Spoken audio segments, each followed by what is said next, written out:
السلام علیکم۔ ایک مرتبہ سلطان محمود غزنوی کے مصاحبین نے انہیں یہ شکایت لگائی کہ بادشاہ سلامت، ایاز کی الماری ہے، یہ اس الماری کو تالا لگا کر رکھتا ہے۔ وہ روزانہ اس الماری کو کھول کر دیکھتا ہے اور کسی دوسرے بندے کو دیکھنے نہیں دیتا۔ ہمارا خیال ہے کہ اس نے آپ کے خزانے کی قیمتی ہیرے اور موتی اس کے اندر چھپا کر رکھے ہوئے ہیں، آپ ذرا اس کی تلاشی لیجئے۔ جب بادشاہ کو یہ شکایت لگائی گئی تو بادشاہ سلامت نے اسی وقت ایاز کو بلوایا اور کہا، ایاز کیا تمہاری الماری ہے؟ اس نے کہا جی ہاں۔ پوچھا کیا اسے تالا لگا کر رکھتے ہو؟ اس نے کہا جی ہاں۔ پوچھا کسی اور کو دیکھنے دیتے ہو؟ عرض کیا جی نہیں۔ پھر پوچھا کیا تم خود اسے روزانہ دیکھتے ہو؟ عرض کیا جی ہاں۔ پھر بادشاہ نے فرمایا کہ چابی لاؤ۔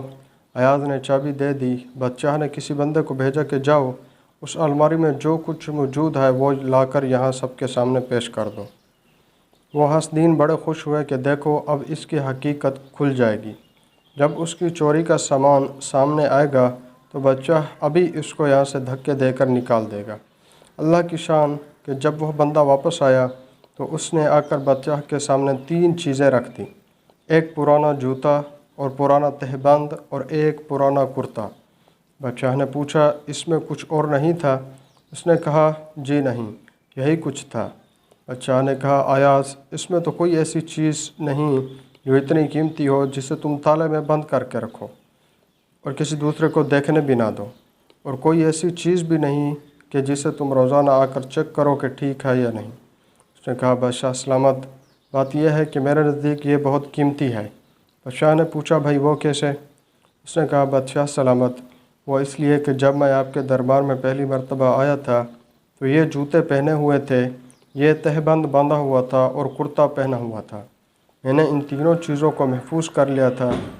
اب میں روزانہ الماری کو کھول کر ان کو دیکھتا ہوں اور اپنے نفس کو سمجھاتا ہوں کہ ایاز تمہاری اوقات یہی تھی، تم اپنی اوقات نہ بھولنا۔ اب تمہیں جو کچھ ملا ہے یہ سب تمہارے بادشاہ کا تم پر احسان ہے، لہٰذا تم اپنے بادشاہ سلامت کا احسان سامنے رکھنا۔ بادشاہ سلامت اس طرح مجھے اپنی اوقات یاد رہتی ہے کہ میں کیا تھا اور مجھے بادشاہ کے قرب نے کیا کیا عزتیں بخشیں۔ کاش ہماری بھی یہی کیفیت ہو جاتی کہ ہم اللہ رب العزت کی نعمتوں کا خیال رکھتے اور اپنی اوقات کو یاد رکھتے۔